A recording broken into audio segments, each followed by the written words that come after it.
بسم الله الرحمن الرحيم عما يتساءلون عن النبأ العظيم الذي هم فيه مختلفون كلا سيعلمون ثم كلا سيعلمون ألم نجعل الأرض مهادا والجبال أوتادا وخلقناكم أزواجا وجعلنا نومكم سباتا وجعلنا الليل لباسا وجعلنا النهار معاشا وبنينا فوقكم سبعا شدادا وجعلنا سراجا وهاجا وأنزلنا من المعصرات ماء ثجاجا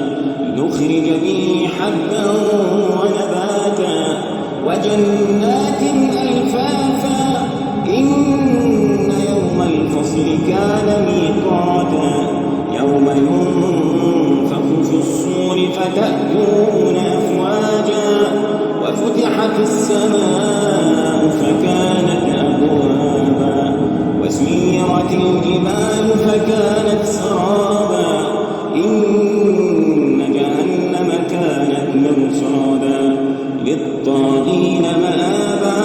لابثين فيها أحقابا لا يذوقون فيها بردا ولا شرابا إلا حميما وغساقا جزاء وفاقا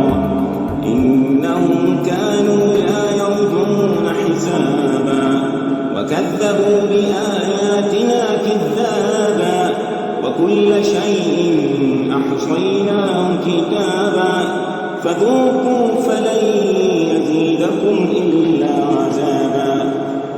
إن للمتقين مفازا حدائق وأعنابا وكواعب أترابا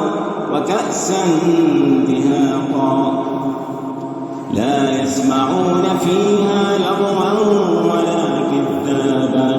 جزاء من ربك عطاء حسابا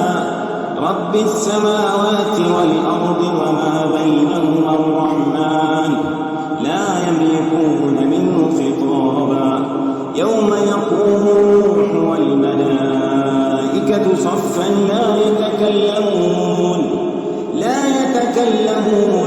إلا من أذن له الرحمن وقال صوابا ذلك اليوم الحق فمن شاء اتخذ إلى ربه مآبا إنا أنذرناكم عذابا قريبا